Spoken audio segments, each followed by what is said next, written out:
nice crowd. Good morning, fellow cretins, sloths, vegetables, and of course gibbons. And hello to the same creatures on our live stream today. I'm Jim Pointer, class of 1974, and your host for today's memorial. Man, I'm glad I had those 3 shots of tequila at breakfast. I think it's working.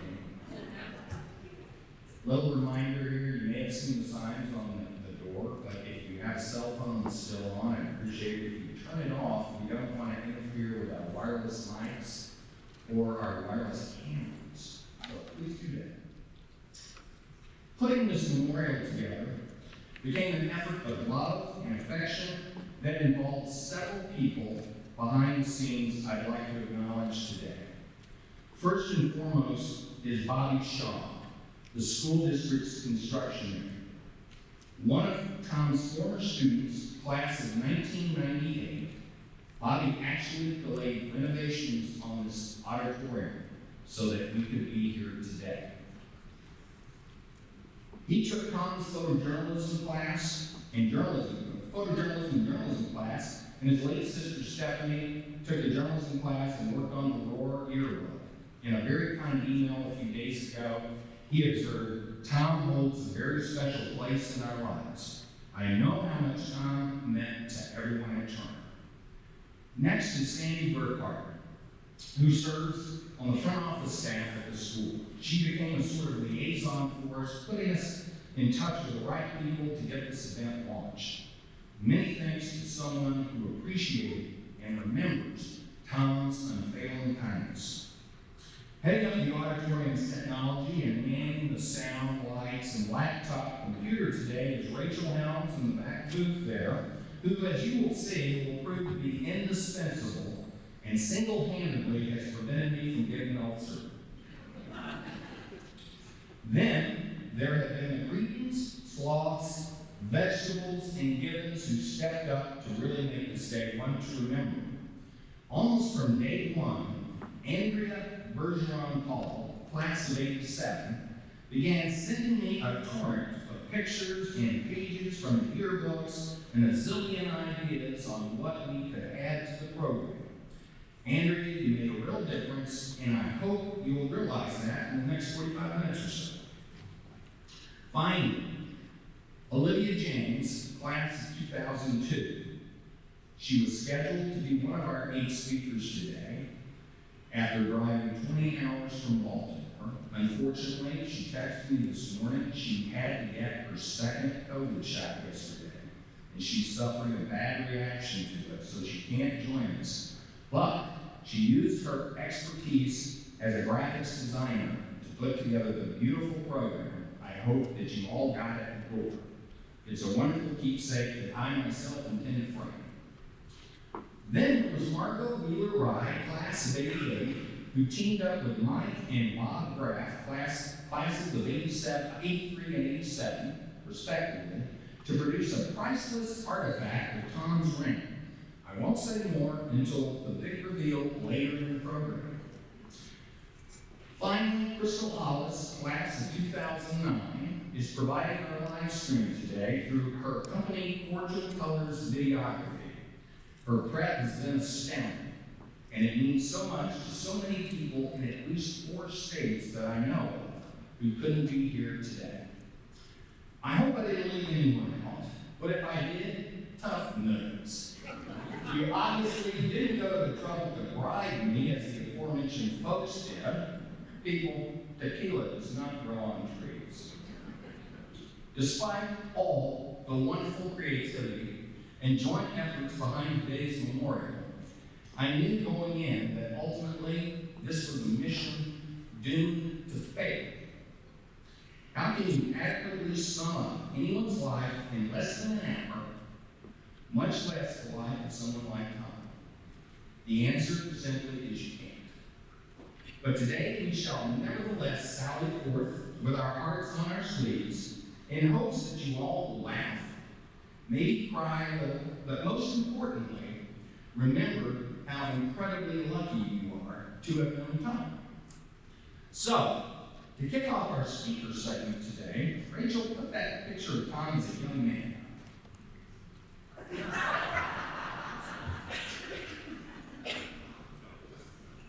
Look, unbelievable. 3 months of work and we have a blemish from Lincoln. I knew I should have had another shot at tequila at breakfast. Obviously, this isn't Tom as a young man. It's Tom after 41 years of teaching and learning. Rachel, let's try again. Let's go to the next slide. That's what I'm talking about. Okay, great. Now, Laura, one quick note before we begin. Applause after a speech are A-OK. But for the sake of time, please, save your standing ovation for my speech. Okay, our leadoff speaker today is Tom's little brother, Ashton, who made it his mission to tell you a little bit about the very young Tom. Ashton, you have the helm.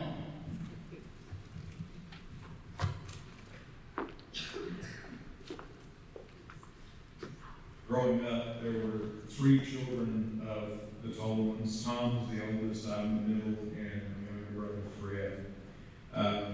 I'm relating some incidents that happened when we were still small kids. The first one is the kids next door. Tom and I were about 12 or 13. Tom was about 12 or 13 years old, and I was about 8 or 9. The 2 neighbor kids next door were the same ages and had a very mean streak. The older one caught me one day on our driveway, which bordered their property, and he threw me to the ground, sat on top of me, and was punching me. And I started screaming. Tom heard the commotion, came out running, and punched him in the nose very hard one time and knocked him off of it. I learned 2 lessons that day. One was that my older brother would look out for me, and 2, leave the kids next door alone. As we got a little older, about 16-ish, Tom and I both got interested in chemistry. So we decided we would look in the encyclopedias, which is the forerunner of Google nowadays, and generate some fireworks pattern. We read online what we needed, went to the local hardware store, and bought all the ingredients necessary for making the fireworks pattern. After grinding the ingredients together and getting a nice little flash, we then began experimenting with different proportions of it. We found a plastic container about the size of a roll of quarters. So we stuffed 1 inch of wadding down in the bottom of it, about 1 inch of powder, and another 1 inch of wadding on the top. Stuck in a piece of fuse that we bought from Cannon Fireworks. And we ignited, and as we were doing this, our father comes home and asks what we're doing, and he takes a look at it and determines that it's not a small nuclear device, but just a little bit of powder. He thought it was too much, so we disassembled it. The next time he was out of town, we reassembled it, took it out and tested it. Had about the same effect as a large firecracker. A little later on, Tom's about 16 or 17, and we had an uncle that sent us a 5-horsepower go-kart engine. So we built from scratch a go-kart and tested it in the neighborhood streets. Tom was taking the corner a little too fast, and he met the bumper of the parked car, which broke his leg. And the first doctor had said it wrong, and so it had to be rebroken 2 months later to get it to line up correctly. That was the reason he had a difference in the length of his leg, was the time of the cast. All the 3 brothers had a serious interest in photography, and we've all followed it in different directions. Tom was a brother, mentor, and friend, and he is missed.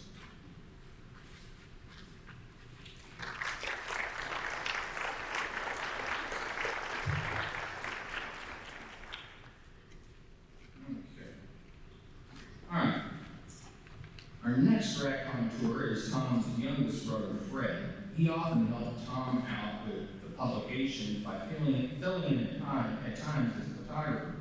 His talk will cover, well, I was going to say I had no idea, but he actually gave me a copy just before this thing started, and I read it, and it's going to crack you up. Fred, you're up.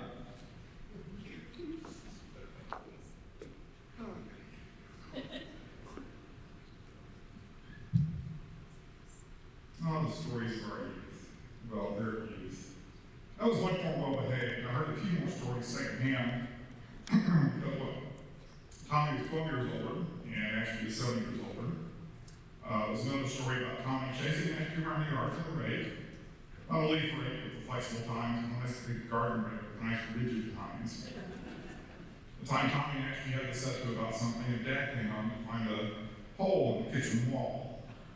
There was no such drama when I was younger. Tommy changed my diapers. I don't like to talk about that. Who could have foreseen that Tommy's troubles in school when he was younger could have foretold the very successful 41-year education career he enjoyed in Littlefield, Texas, and Arlington. Tommy attended Jesuit for semesters, spending his time, according to our father, sitting in the back of the classroom reading comic books. Dad figured he could do that just as easily and a whole lot cheaper in a public school. Thomas Jefferson. Tommy rationalized later that a lot of college and law school was reading, so he was really ahead of the game. Some of you do remember me as doing that just because for a while I was spending weekends at Turner, like some of you, helping on the yearbook. I was also taking pictures for the yearbook, mostly athletics, as well as proms and homecoming dances. For 3 or 4 years in Clemson, I was a photographer there, shooting athletics and working on the college newspaper. So a lot of Tommy has to like come back up the kids on the yearbook and shoot high school sports, which I did, I think, for 25 years. Again, as Ashley mentioned, that's one thing we all had in common was photography. Tommy taking photographs as well as teaching photography and photojournalism. Ashley shoots the occasional wedding and does her photography now. And since Tom's retired from teaching, my photography now is mostly road and food photos. And for fun, the occasional holiday parade or car show. Tommy and Ashley both gearheads working on cars when they were younger. I have a photo that I posted to yearbook recently, Facebook, excuse me, of Tommy's 1955 Corvette up on jack stands, and they both have their heads underneath it working away. We all enjoyed the trips to drag races at Green Valley Raceway, as well as Alexander National Speedway. With our dad being a pilot at both the Army Air Corps and later American Airlines for 20 years, we also have a big interest in aircraft and aviation-related issues, attending whatever air shows there were in the area. Ashley also had his pilot's license. The 80s were an exciting time for personal computers. The effect was felt on the publications at Turner. Thomas introduced phototypesetters into the workroom. In early computers, Commodore 64s for text and copy, and eventually Macs, laser printers, and desktop publishing. I'm sure some of you shed a tear or two at the departure of the wax machine and the paste machines. I remember those days. I remember working on the phototypesetter, and Tommy was like, just type 3 or 4 headlines, different point sizes, and we'll just take one that fits and paste it down. I used it 3 times because you must type it 2 minutes. So it was Thomas's proficiency that became the unofficial IT resource to other teachers at Turner. Yes, Tom was a teacher. He had a poster up on his workroom wall that said, one of the posters that I remember, I touch the future, I teach. Looking out at all former students, and I'm sure all the former students that are watching the broadcast. In attendance, it's quite evident the impact that he had. Many posted on Facebook the influence that he had on their lives. Many of you like his goofy humor, his goodwill, his taste in music. Joker told, but you like one. One student said he was a father figure to him in high school. Teacher Mark Thomas was the educator's educator. Some of you went on to become teachers or had careers in journalism. Jim Pointer went on to a career in business journalism and used that to transition into the finance industry. One student mentioned Tom was the reason he finished high school and followed that with a career in education himself. Another talked about the professional and personal lessons he learned from Thomas and carried into business. Others also became photographers. For some of you, what brings a safe space where you belong, Adele. And many years later, a lot of you reconnected and kept in touch with Tom on Facebook. And later, the local ones, you all met for breakfast or lunch to catch up. Tom was patient, thoughtful, inquisitive. He built a few of his own personal computers. In return, he attended Eli's baseball games and kept the game staff locked with the team. He researched reloading ballistics and showed me how to clean a gun in 30 minutes compared to the 2 or 3 hours I had been taking. Again, the education type thing. His occasional political discourses on Facebook read like legal briefs. I want to close with something profound that he was my brother, and I couldn't come up with anything, but he will be missed. I'm sure a lot of us will recognize.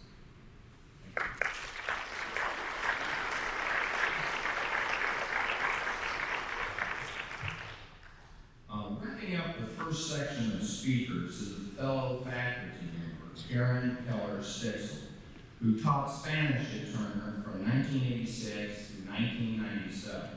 She was a frequent lunch buddy of Tom's. Karen, tell us what you think.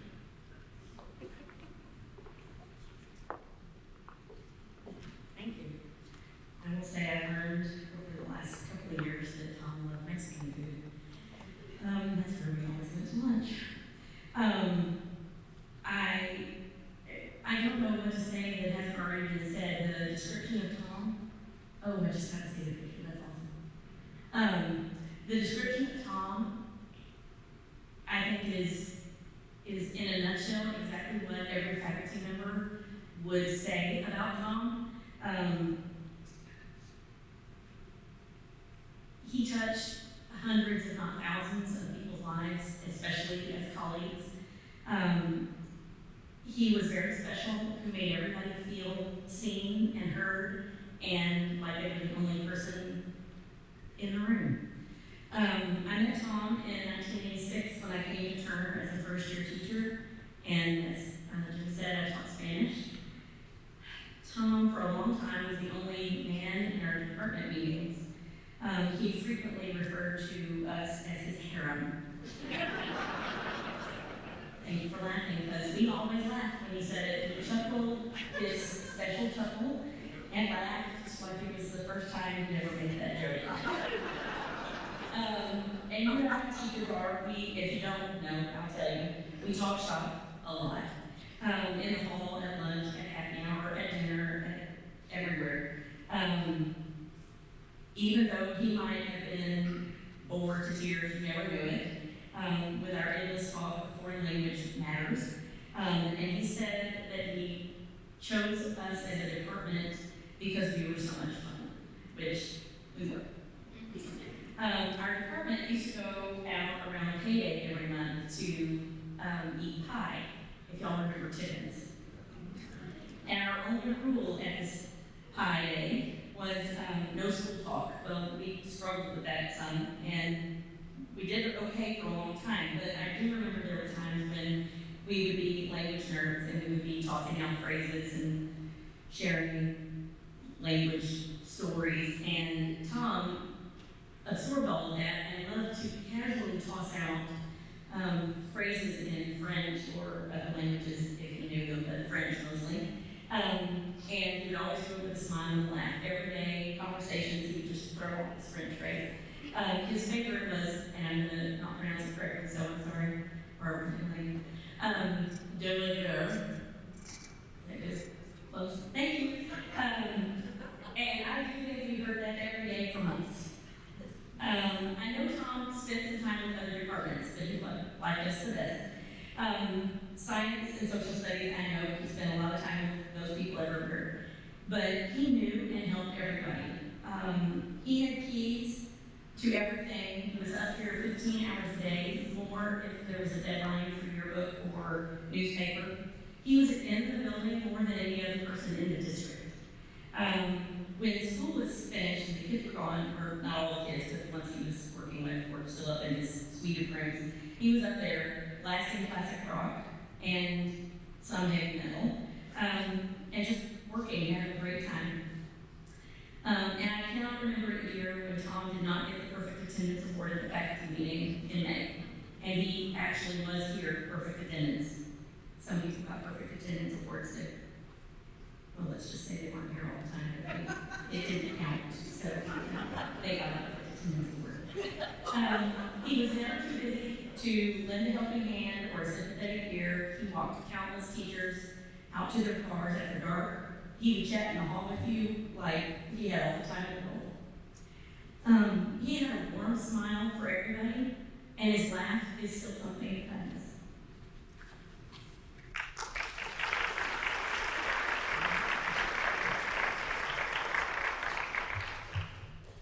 Okay, we're gonna shift gears here a bit.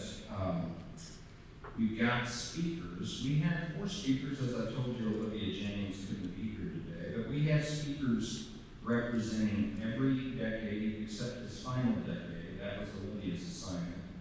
And the first such speaker is Deborah Moore, class of 73. She took Tom's journalism class his second year at Turner and went on to co-edit the Lions Tale her senior year. She knew Tom as long as I did, 50 years.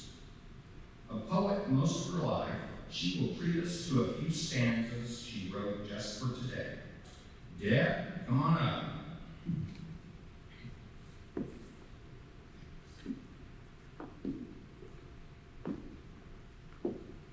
Thank you, Jungle Jim, which was his nickname. Mine was Mad Dog.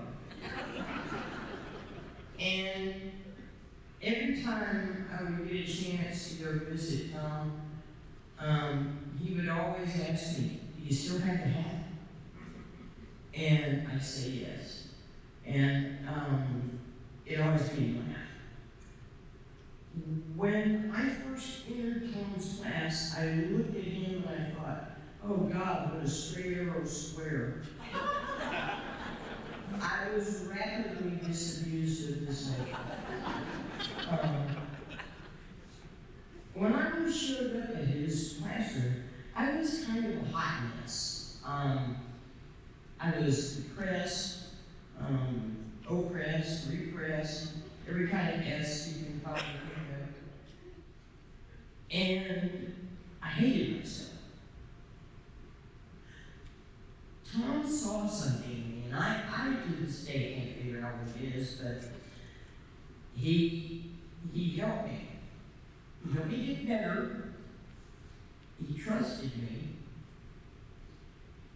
He helped me stop hating myself. If he hadn't been here at that time and in that place for me to cross paths with, I can tell you with a high degree of certainty, I may not have lived past the age of 25. Well, now I'm 66. Run my own business. I teach one person at a time. I couldn't handle 30 anymore. And on the day that Tom passed, I was there at the house for a while, and then I had to go leave to work with one of my clients. And by the time I got home and stepped in my front door, I got a text from his wife Melinda saying he's gone. And I was heartbroken, and I dissolved in tears. And then I said, God, wash your face, because your client's going to be here in 15 minutes. And she's a 16-year-old girl who is depressed, oppressed, and repressed. In other words, my job now is to try to imitate what he did. I like myself, and I'm happy. And I give a lot of credit to Tom, to the folks that I worked on staff with. So I'm going to hit you with my poem. I've written a lot of poems in my lifetime. This was the hardest one I've ever written. And it's called Teachable Lifetime, and I would like to dedicate this to his wife Melinda, to his children, to his grandchildren, all of whom I'm here, to his brothers, and, oh yeah, the whole Tolman clan. I dedicate this to them. A Teachable Lifetime, 1971. We were there in the early days. Our tools were a couple of IBM electric typewriters, one manual typewriter for desperate times, 2 drafting tables, typopods, layout sheets, and lots of rubber cement. Because that's the way you put a paper together in 1971. Glued it. He taught us to be concise, clear, and accurate communicators. He taught us grammar, proofreader's marks, and that when we ended our piece, we should type 30 to signal the finish. He taught us about meeting deadlines and hard work. And somehow, a handful of teenagers produced a real newspaper every 2 weeks.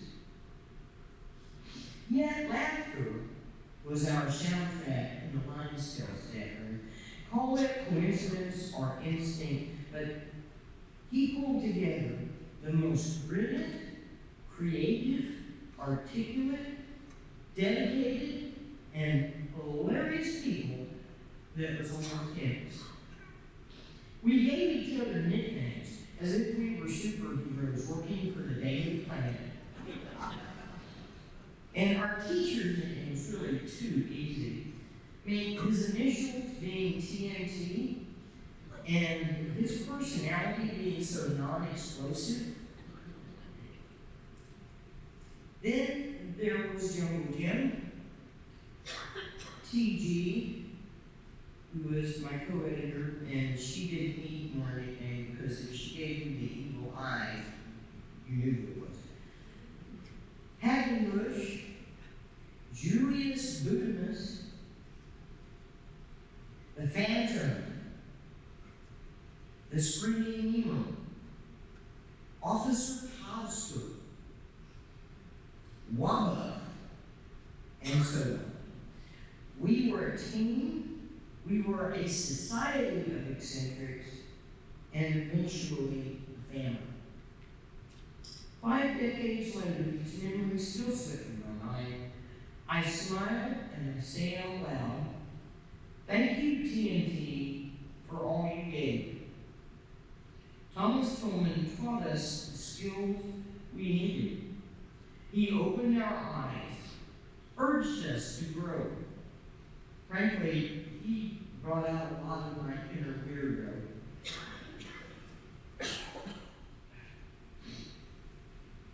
Because he cared about knowledge. He cared about education and enlightenment. And he cared about us. His lessons live within us. And as we pass them to the next and the next generations, they will inherit what he gave us. Look around you, people.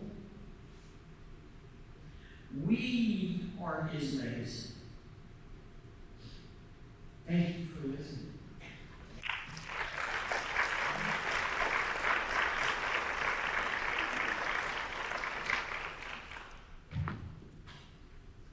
Okay, if Deb got through that, I think I'm okay. Our last, our second last decade speaker representing the 80s is Ellen Osborne, class of 81, a former professional actor. She operates 2 Dallas businesses serving children with special needs. I've seen her speech, and it's for her. Come on up, Ellen.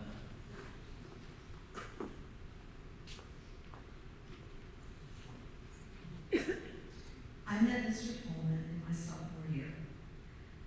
I think I chose journalism because I thought it would be an easy, elective. I was wrong. But I was also challenged and motivated and engaged. I'm from the Gibbon cycle. For example, Gibbon, return those scissors, or I have some news for all you Gibbons. And yes,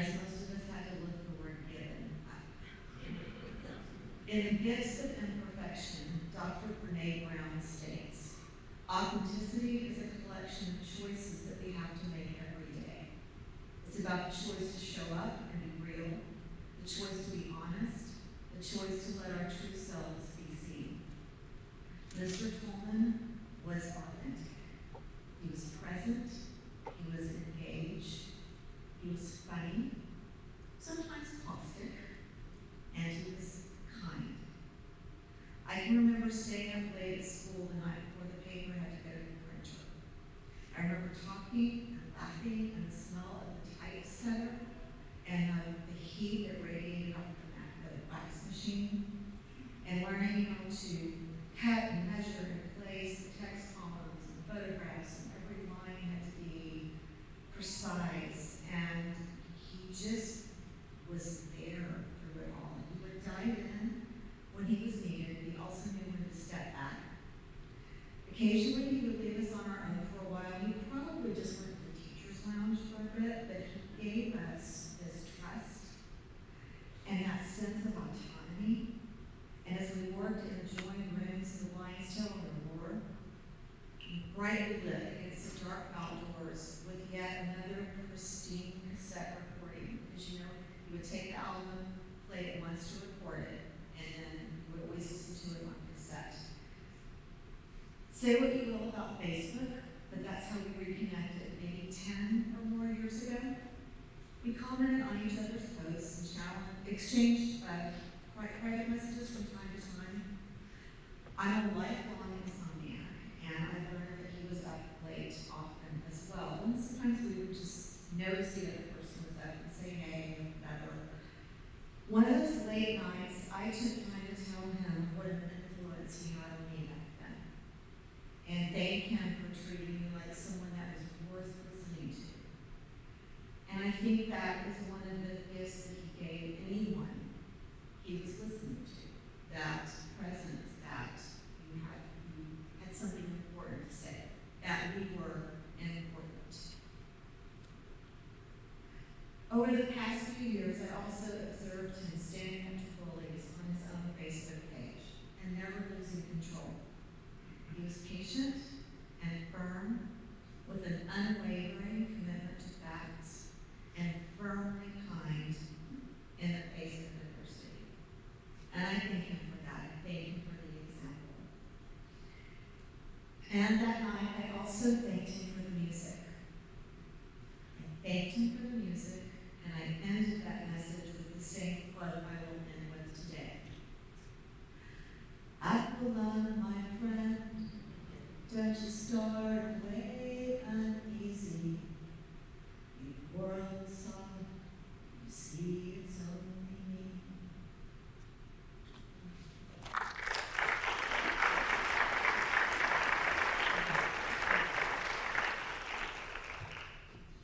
Okay, rounding out the dedicated speakers today is our 90s speaker, Wendy Krieger McLaughlin, class of 91, who weaned in from Portland, Oregon to be here today.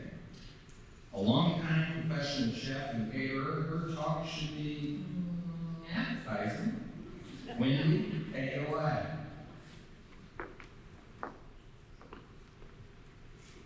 Hello, Lions. I have to take my glasses off to read this, sorry. Mr. Tolman became my teacher before I ever walked the halls of Turner as a student. My first Tolman encounter was Christmas break, 1986, my 8th grade year, and apparently deadline time. Andrea Bergeron, my big sis, was the senior editor that year. She took pity on her best friend's little sister, me, and let me tag along. It was a tag along that changed my life. I remember walking into the yearbook room. The staffers were huddled together, talking about photos and articles, what was done and what was due. As a barely 14-year-old girl, all I could see and think were, these people are huge and old looking. It looked like utter chaos to me. But there sat Mr. T at his big wooden desk, cropped photos, copies to be approved, and students asking 100 questions. He was just calm. The eye in the center of the storm, That began my journey with Mr. T. He was not just my teacher or my mentor. He became a lifelong friend. We all have hundreds of memories of Coleman. This is my first impression memory of him, and the best part, we laughed about it for years.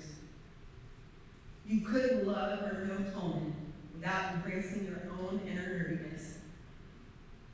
On the surface, Mr. T embodied the stereotypical nerd. I'll be honest, at 14 and just seeing Revenge of the Nerds for the first time, Louis Skolnick surely popped into my room. It was my first pocket protector sighting outside of the movies.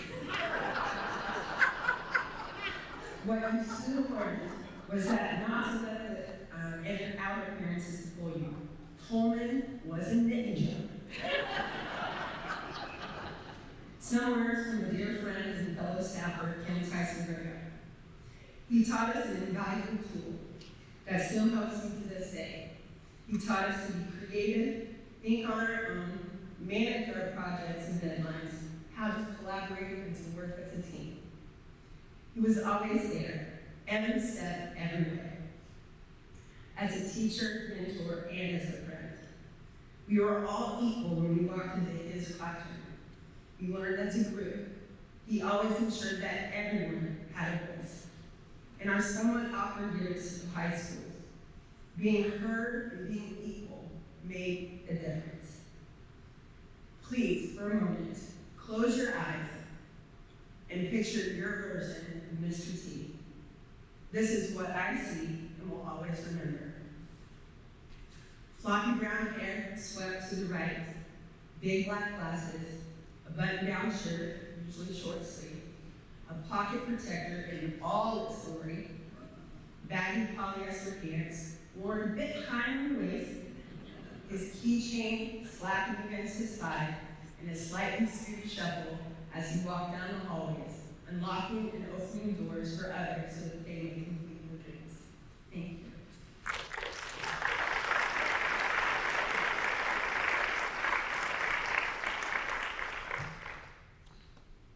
Okay. I'm going to wrap up the speaker segment with a few words I wrote a couple of days before the death of my lifelong friend. Man, I knew I should have finished that fifth of tequila at breakfast. But here it goes. When I was a newly minted high school freshman at Arlington High in 1970, I was adrift in a huge school of more than 3,500 students. Fortunately, I had an English teacher that year, Nancy Chamberlain, who understood my angst and also acknowledged that I had some ability to put thoughts down on paper. Next year, why don't you try taking a journalism class, she suggested. There's a new teacher running the program. I think you'd like writing. I did take the class, and in a half-century since, I've often wondered what would have become of me if I had ignored her advice. I would learn over the years that the slightly stoop-shouldered guy with a Lebanese nose and howdy-doody ears did a lot more than teach a journalism class. Thomas North Coleman, a.k.a. Tina T., with only 1 year of teaching 5th grade under his belt before arriving at term, made up for the skimpy resume with an almost Pied Piper ability to tune into that scourge of humanity, teenagers. In room 8201, Tom created a refuge for those of us who weren't athletes, musicians, actors, go-ropers, or social butterflies. Many of us were, yours truly included, awkward bags of hormones, intent on offsetting our many deficiencies with sarcasm and attempts at being top-tier smartasses. Within days of being in his class, you knew you had found not just a teacher, but a friend who could bring out your best, stoke your curiosity, and most importantly, allow you to think for yourself while publishing a bi-weekly school newspaper called The Lions Tale. Now that I think about it, Tom's magic was that he never quite grew up. Sort of like Peter Pan, only with a strange predilection for collecting calculators and an ability to type 80 words a minute. His own high school days of reveling in rock and roll and fast cars informed his worldview. If it wasn't in a song from Jethro Tull, the Stones, or Deep Purple, it probably wasn't that important. Yolanda, one of the students from the 80s, noted on Facebook that Tom was the only teacher she ever had who jumped up on a desk one day and played air guitar with a key square. The joy of playing air guitar notwithstanding, doing anything for more than 40 years requires something beyond just a desire for a paycheck. In one of my last phone conversations with Tom, a few days before he left us, we discussed the torrent of Facebook tributes that appeared on his page when news of his worsening condition spread. Tom observed, "A lot of those comments mention how I inspired them, but the kids often inspired me. It was a two-way street." As much fun as I had in Tom's universe, there was no way for me to know then that he would become my only lifelong friend, to whom I could say anything. I couldn't have guessed then that I owed my love of photography, my first career, and my affinity for Toyotas to him. I couldn't have predicted that I would be his best man at his wedding to Melinda, his wife of more than 40 years. And I couldn't have guessed that he would return the favor a few years later when I married Anne 37 years ago. That made sense, though, because he, of course, was the one who had set me up with her.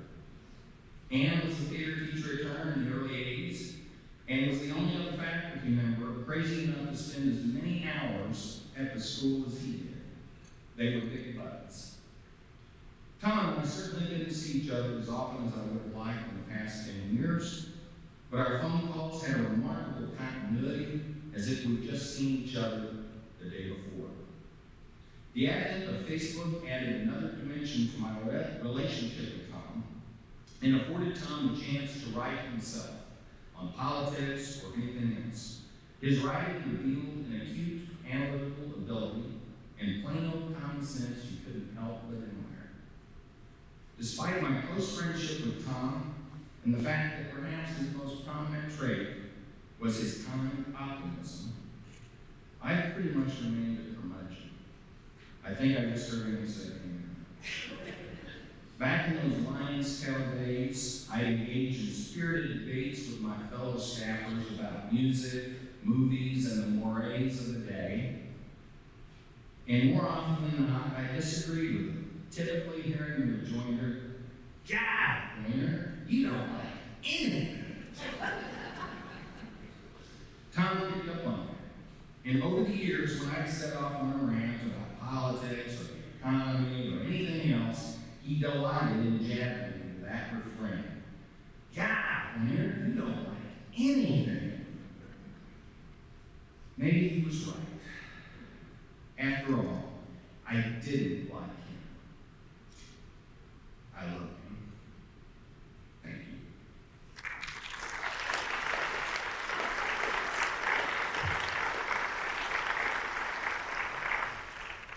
I promised you earlier the big reveal on a unique Tolman souvenir, and so here it is. Rachel, can you give us the slide? As I said earlier, Marco, Bob, and Mike had put together a very special souvenir, a collection of some of Tom's favorite songs on a good old-fashioned CD entitled TNT's Top 20 Tracks. It's got your Stones, it's got your Tull, it's got your Jefferson Airplane, and many more. Kids, playing this music is guaranteed to take you back to the days in the staff room on the deadline. It's a very limited edition, so don't miss this opportunity to grab one at the door on the way out. All you gotta do, ex-students being preferred, all you gotta do is say, "I was a creep. I was a vegetable. is a gift, and it's yours for the taking. So now we come to the end of our speaker segment. I'll ask our speakers to go find their seats, and then we'll be ready for the big finale. It's a slideshow that tries to give you a glimpse in a few minutes of the life of a man who influenced so many for the good. It was truly a labor of love that had the input of several folks who knew Tom well.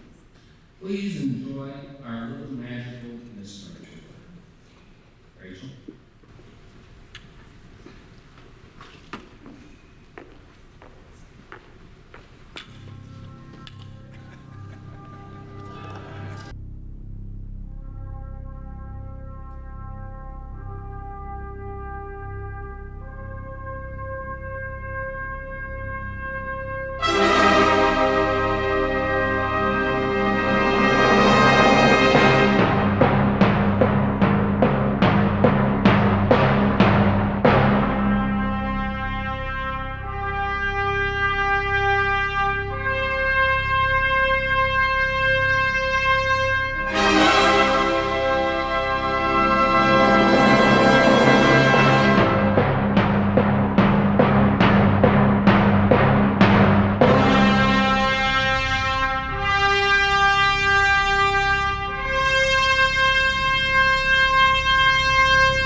Cowboys ain't easy to love and they're harder to hold. They'd rather give you a song than diamonds or gold. Lone Star belt buckles and old faded Levi's, and each night begins a new day. If you don't understand him and he don't die young, he'll probably just ride away. Mamas, don't let your babies grow up to be cowboys. Don't let them pick guitars or drive them old trucks. Let them be doctors and lawyers and such. Mamas, don't let your babies grow up to be cowboys. 'Cause they never stay home and they're always alone, even with someone they love. Cowboys like smoky old pool rooms and clear mountain mornings, Little warm puppies and children and girls.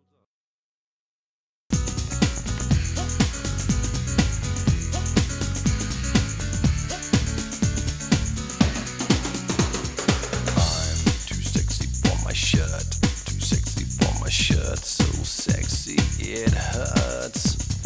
And I'm too sexy for Milan, too sexy for Milan, New York and Japan.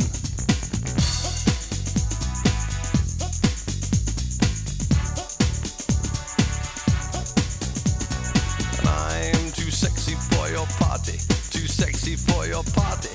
The way I'm disco dancing, I'm a model, you know what I mean.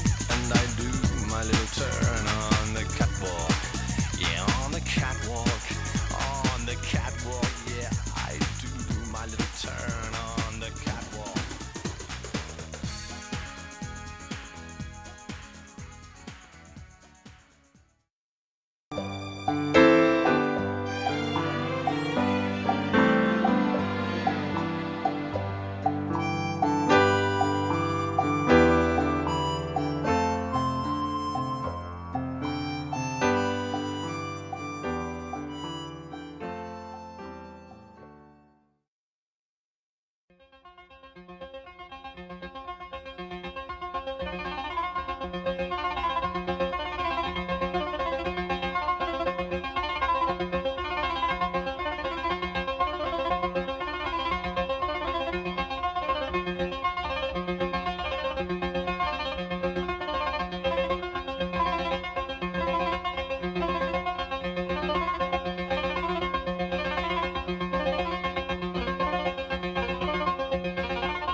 just call out my name, and you know wherever I am, I'll come running. Oh yes, I will see you again. Winter, spring, summer, or fall, yeah. All you got to do is call, and I'll be there, yeah, yeah, yeah. Hey, ain't it good to know that you've got a friend?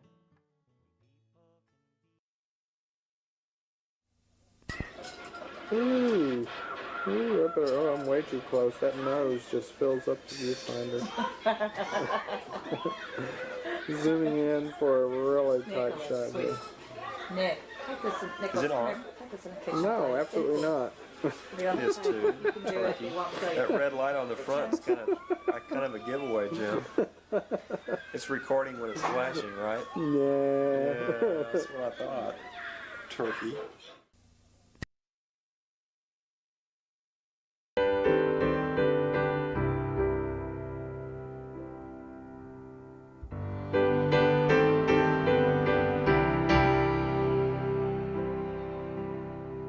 Good night, my angel, time to close your eyes and save these questions for another day.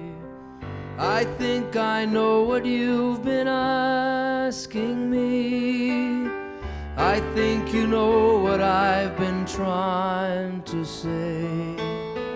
I promised I would never leave you, and you should always know, wherever you may go, no matter where you are, I never will be far away.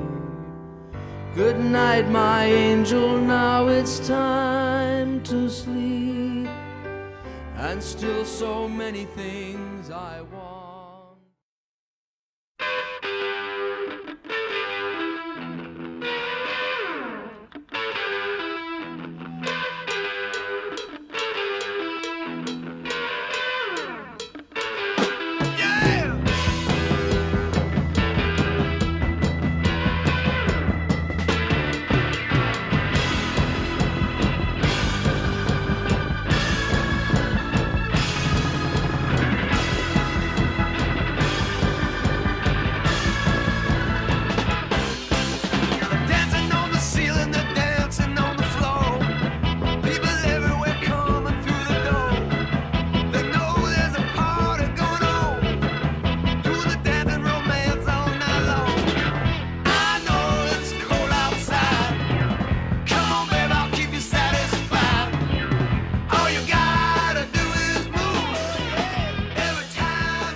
Get your motor running, head out on the highway, looking for adventure, and whatever comes our way. Yeah, darling, go make it happen. Take the world in a love embrace. Fire all of the guns at once and explode into space. I like smoking lightning, heavy metal thunder, racing with the wind, and the feeling that I'm under. Yeah, darling, go make it happen. Take the world in a love embrace.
May God's blessing keep you always. May your wishes all come true.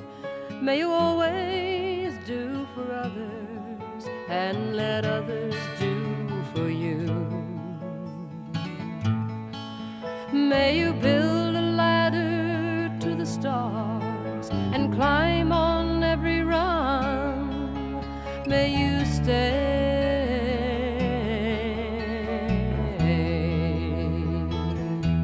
forever young.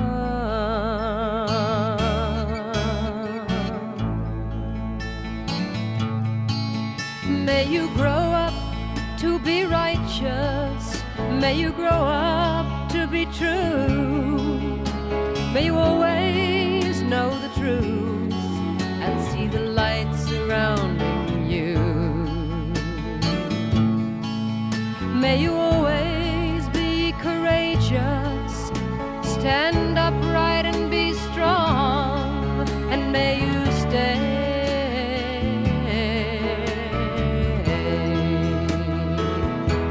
forever young.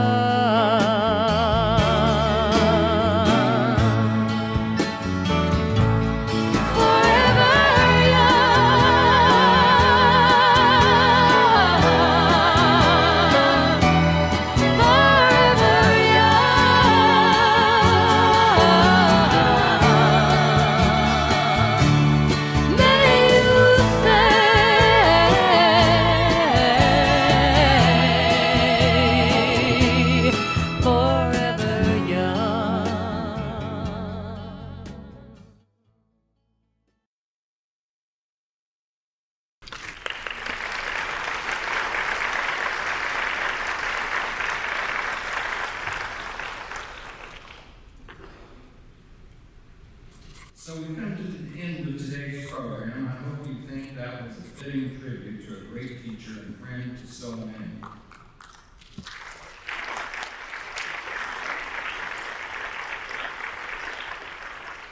Don't forget, at the door, to grab your souvenir CD. I promise you, you'll play it a lot, and if you have to go buy a CD player, do it.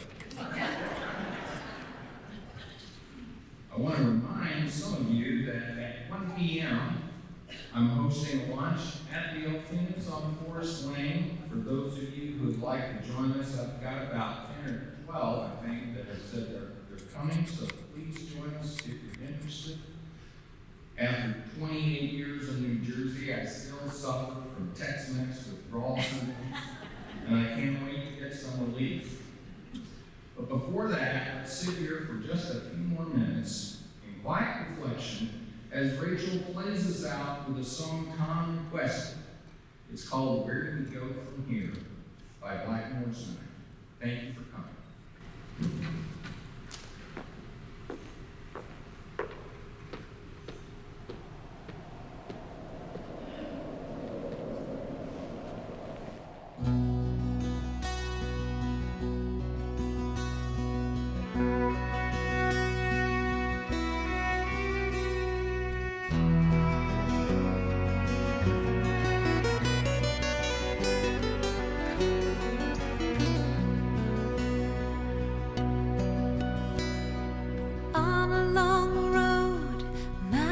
To go, it's winding and cold and it's covered with snow.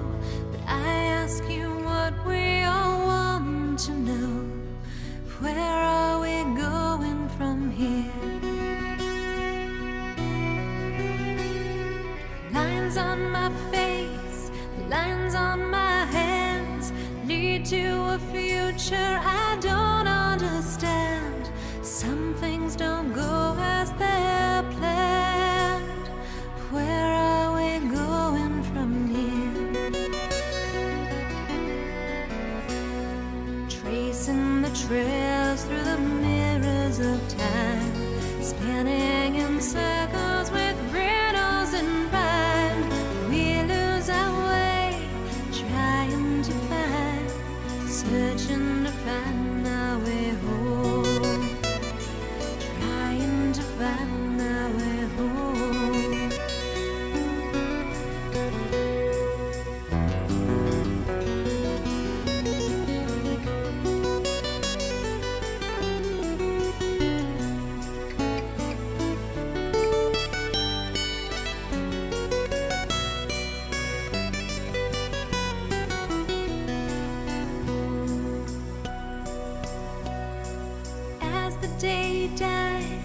tears in our eyes. There's too few hellos and too many goodbyes. Silence answers our cries. Where are we going from here?